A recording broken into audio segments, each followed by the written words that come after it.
IMF वफ्द आज पाकिस्तान पहुंचेगा। मौजूदा कर्ज प्रोग्राम में पाकिस्तान ने बेशतर अहदाफ हासिल किए। आखिरी किस्त के लिए हतमी मुज़ाकरात होंगे। पाकिस्तान को $110 करोड़ मिलने का इम्कान है। बिल्कुल, मुज़ाकरात 18 मार्च तक जारी रहेंगे। IMF बिजली और गैस की कीमतों में मजीद इजाफा भी चाहता है।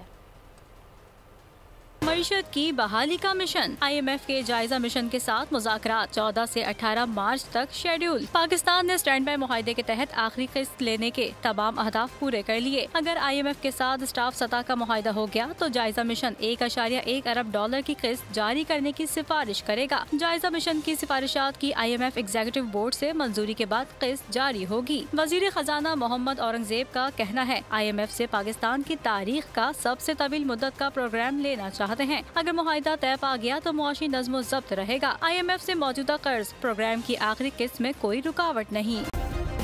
सब्सक्राइब करें और बेल दबाएं ताकि कोई खबर रह न जाए।